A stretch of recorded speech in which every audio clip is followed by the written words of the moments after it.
All right, so Keaton, it's great as always to have you back on the show. I know you got a disclaimer you want to get out in front of folks because we're on a podcast and we don't want people thinking that, oh, this is like real advice that I need to take action on immediately without talking to anybody. So what's your disclaimer? Absolutely. Thank you. Yeah, anything said today on the podcast is not, or YouTube or wherever you're hearing it, is not legal advice. You know, if you have a legal issue, you should seek independent counsel to help you with your particular matter. All right, so this is the little bit of fun that I want to have with Keaton before we get too far off, right?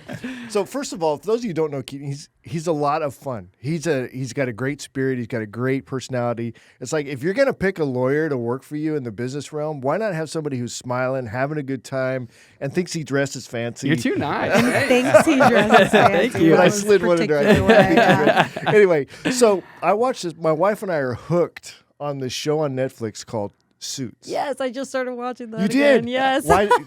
Why did you start watching? Did you hear me I've seen it before. I started watching it back when it came out, but now Meghan Markle, and I love a law drama. Yeah. So, of course, the show's name is Suits, and you guys are Texas Suits, which I think if they had your logo with the boat with the tie there, because they talk about ties and stuff on the show. But have you seen the show anyway, Suits? It's so funny that you said that because literally this last week, everybody's been telling me to watch it. And I was like, finally, one day I was just exhausted. And I was like, I'm going to throw it on. So I put it on, and now I'm like 6 episodes deep, which is a lot for me because I don't really sit down and watch Netflix ever, but it's going great. Well, you're like $250 an hour or something like that, right? I mean, it's like your time is super valuable. How do you even watch TV? My wife would be like, shouldn't you be doing something right? Shouldn't you be billing somebody for this or whatever? So that'd be a little bit. So, okay, just for the sake of having fun, sure. How does that compare to real life? That's a great question. That's exactly like real life. You don't say anything else. Don't say anything else. That's where you stop.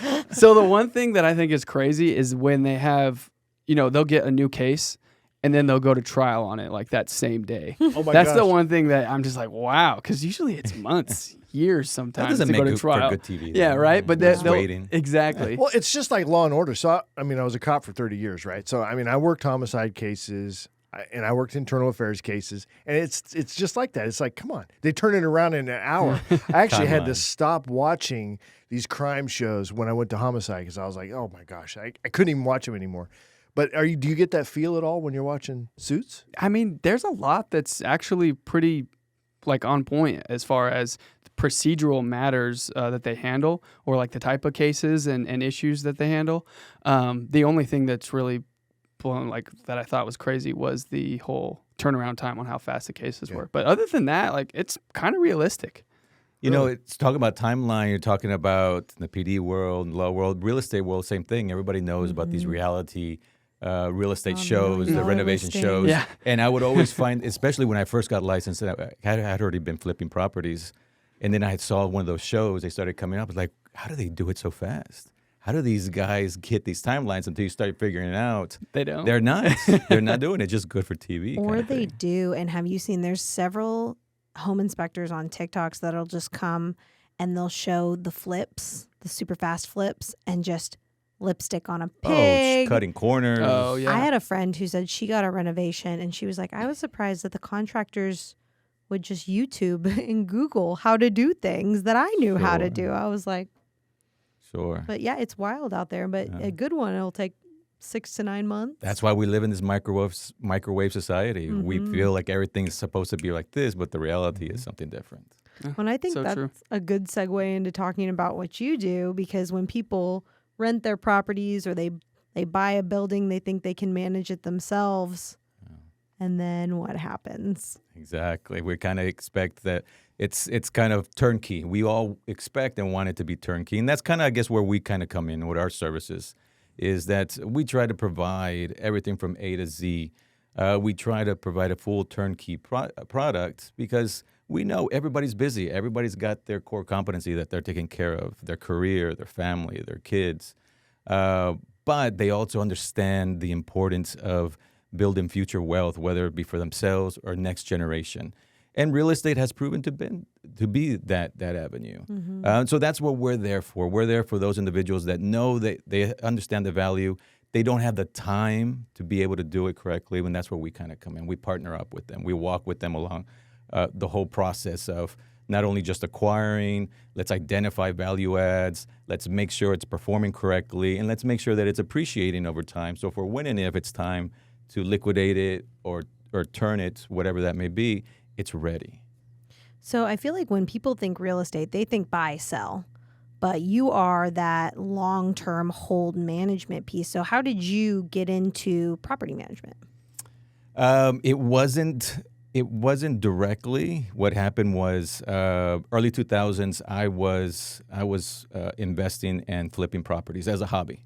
It was a side hustle of mine, and I had a business that I was running at that time. In about 2005, 2006, my business, I saw the writing on the wall was being phased out, and I was stuck with the question, hey, what am I going to do now? I kind of like this real estate thing. Let me get licensed. I can 10X what I have already been doing. So I got licensed, and of course, as we all know, life doesn't usually work out the way we specifically plan it. Mm-hmm. And instead of 10Xing what I was doing on the investment side, I had an opportunity to buy into a real estate franchise. And so now I turned into recruiting and training real estate agents. I did that for about 3 years until I realized like that was not my cup of tea. Mm-hmm. During those 3 years, I would have people constantly just kind of ask me. I always more spoke the investor lingo. So they would ask me, hey, can you help me acquire real estate investment? Sure, we can do that. Hey, will you help me manage it? Says, well, I've got all the tools under this umbrella. It'll be a couple extra bucks a month. Sure, let's do that. And at that 3-year period, when I realized that recruiting and training real estate agents wasn't my gig, I turned around. We had about 50 properties that were just unorganically being managed. I had a business partner at that time. I sold him my portion of the real estate firm. I took these 50 properties, instilled some systems, some processes, hired the right people Keyword. To get in there. Absolutely. That's always the key. And we started growing it from there. And our core values that we have right now are things that I wish I would have had and known when I first started, especially in the early 2000s when I was flipping on my own. I was your stereotypical first-time investor where I was being taken advantage by contractors. They weren't doing the right work. They weren't showing up. I wasn't filling out the proper contracts for renting properties. So I was finding a lot of pitfalls, and it cost me a lot of time and a lot of money. So those bases is now you fast forward 20 years, and a lot of that is what we provide to our clients. We tell our clients, hey, you guys don't have to literally worry about anything in the sense of when it comes to finding qualified vendors, doing quality work, finding qualified residents, making sure your asset is not only being taken care of, but it's appreciating correctly, market value-wise. So that's kind of what's grown over the past 20 years, if you want to call it. SPM, Strategic Property Management, has been around since 2011. Mm-hmm. And that's when we've got intentional about it. I love that. Got intentional about it. Yes. And it's systems, processes, the right people. That's getting intentional. And what size of property is your sweet spot to manage? You know, that's a great question. So we found out throughout the years that our sweet spot is individuals that are just starting out, or they have somewhere between 5 to 6 properties. Mm-hmm. Why that happens is because that's where we can provide the biggest value. Okay. We've learned that those individuals, those portfolios, are the ones that need what we have to offer in the sense of we're very personal with our clientele. We try to stay in touch as much as possible. Our business model, we cap what our full portfolio is, because we've learned that if we scale past that, now we're changing our systems, now we're changing our processes, we're changing our people. And it's taken us many years to get where we're at, our systems and processes. Mm-hmm. I don't want to change that, because where we're at right now, it still allows us to have communication with our clients, and it's not just necessarily a number. So that's kind of why we stay where we're at. And those individuals that are hovering or averaging between 3 to 7 properties, I think that's who we provide the best service to. And when you talk about protecting those assets, protecting that investment property, this is where you come in. There was a good question that... So especially if it's, bigger than a single family, like if people have like a small apartment complex or something like that, generally we're not seeing one person say, I, Heather Boehme, am buying this entire apartment complex. What's the structure of that?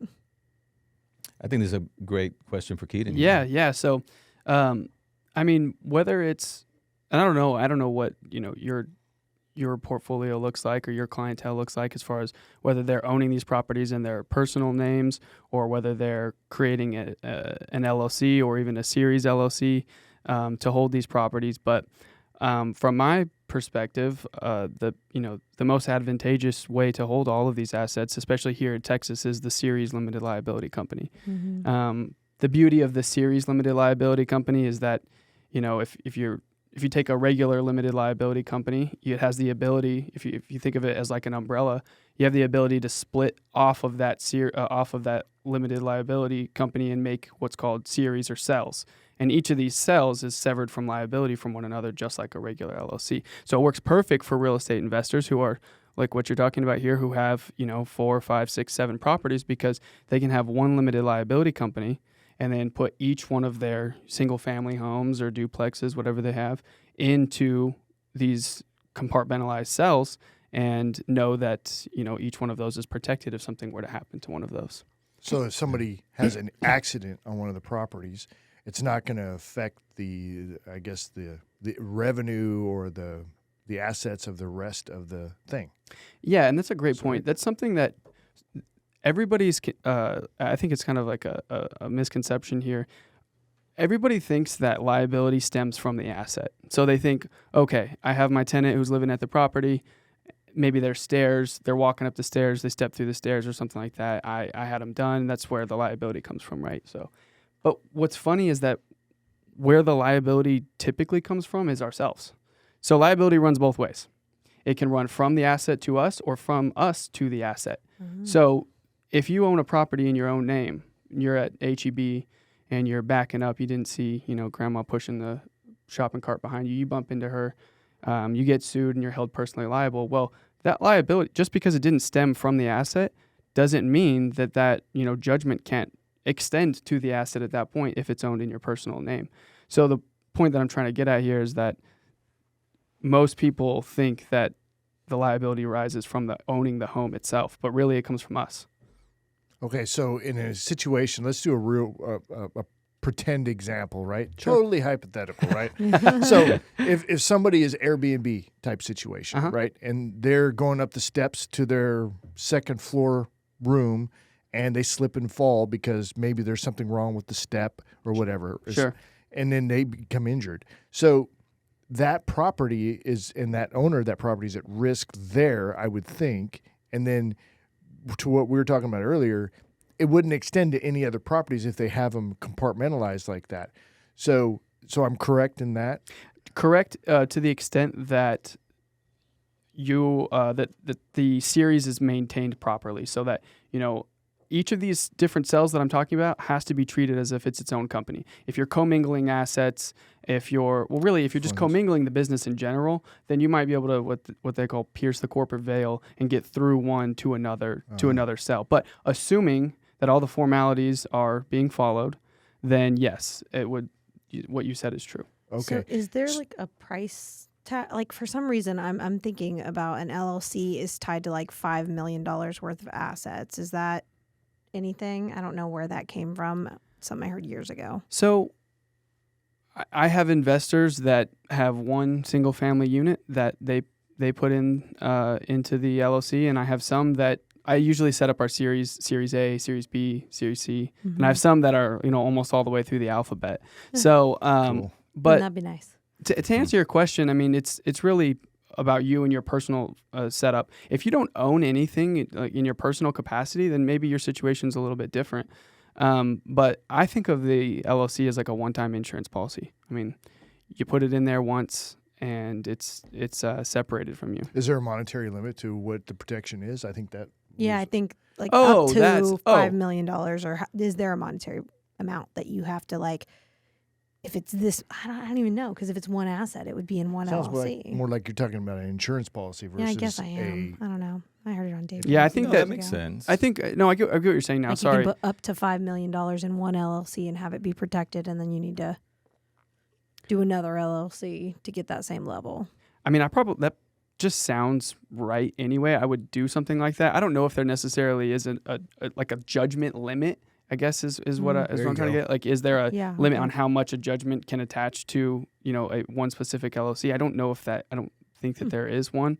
But it's a good point though, and that's why the series is great too. The series LLC is great is because maybe you don't have to hold $5 million worth of assets in one compartment. Now, here's a question, because I've been looking more into the multifamily real estate investing world, and what I've learned is it's a lot of it's a team sport. When you're buying assets that are 1 million plus, very few people have the money to either put up the down payment or qualify it on their own. It's usually a few people all going in. So how does that work when you have multiple owners of a single asset? Yeah, so I mean, these deals can be structured so many different ways. It's crazy. But a lot of the times we have a limited partner who forms a company, and then like say that you were buying in, you would form your LLC, and your LLC would purchase ownership in this other company over here, and that company over here owns the building, and then you have the right to a distribution for the profits and losses of that asset. And That to me is fascinating. I definitely want to get to that point where I'm doing. You can start scaling really quick. Yeah. When you're using other people to help. Yeah. Because there's the joint ventures and the syndication, and there's that fine line between the two of them. Mm-hmm. Yes. Where you're so do you work with people in that kind of situation? We do. A lot? So we have some investment groups that do something very similar like that. Why? Because it becomes more attainable. Larger assets become more attainable.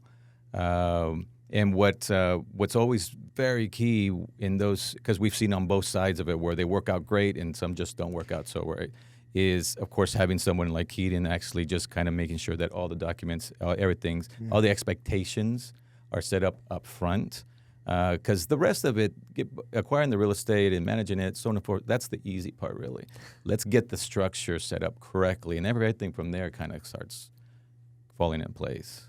Do you see people who don't put that structure in place? And what's like the worst case you've seen happen? Let me see. Worst case that I recall, possibly, I don't know if it was worst case, but it didn't work out well, was about 3 or 4 years ago. We had a prospect approach us in reference that they were closing on I think it was like a 42-unit apartment community. And they were coming in from the West Coast. We meet with one of them. We meet with him, and traditional, same questions. Let's look at the asset. Let's walk it. Let's give the perspective. Let's give a visual. Later on, we find out that he has 2 partners. Okay, not a big deal. Let's make the introductions. Let's have our conversations. How is this structured? Oh, well, we haven't had anything structured yet, but we're talking to our attorneys. Great. Later on, if you guys take the time, make an introduction. So we're all on the same page. Everybody wants to make sure that we're all speaking the same language. The project continued. This project, it was a complete what we call restabilization, meaning that we evict everybody that's currently there. We're renovating the full unit, and then we're going to have to kind of rebrand it.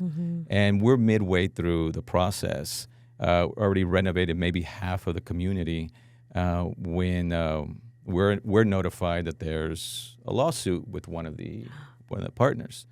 And so in those situations, on the management side, our responsibilities are just to be as transparent as possible with what everything has happened, what work has been done, who the communication with has happened. And we provided all of that, but what ended up happening was that I guess they never tied anything up at the very beginning, the structure.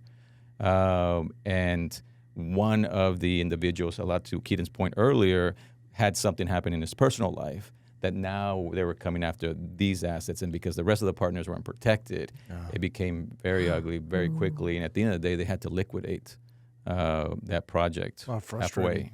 Yeah, that is crazy. Yeah, and it's all because we don't know all the details, but from what we gather outside, it could have definitely been taken care of if they did everything up front correctly. And sometimes we get caught up, we get too excited about, this is what's exciting over here. This is the sexy part. Well, we could take care of the paperwork later. But the reality is that paperwork is the foundation, and it's the structure. And that's what everything's going to be held up to. Yeah, it sounds like they were just operating as a general partnership, which has no limited liability protection at all. I mean, a general partnership is just 2 individuals going together for the purpose to make profit. And so, but they're not going to be severed from anything. So that having an entity in general sounds like it would have helped them a lot. And then also, if you got 3 people going in on a deal, you got to have an operating agreement. Yeah. Those expectations between all of those members have to be set up front. Because stuff's going to come up. Everything, like you said, everything's all great and awesome in the beginning. Everything looks exciting. But then you start to get into it. Somebody's not fulfilling their obligations or something like that. And you need something that's going to govern how all the parties should. Absolutely. Yeah, money has a funny way of finding those cracks and then in between like relationships. Water. Yes. Well, and I operated in the residential real estate space, but I'm assuming that in purchases of that size and scope, there's not a lot of promulgated forms to be using. I'm guessing that those contracts have to be written up by an actual lawyer, yes? I would prefer, they do have promulgated forms. They do have promulgated forms for it, but I would prefer to refer to someone like Keaton because it's more customized to the actual situation, whether it be different parties, specific assets, the proper expectations. And you don't know what you don't know until you end up getting sued or something happens, and you're like, now you just lose everything because you didn't spend a little bit of time and extra money to make sure it's done right.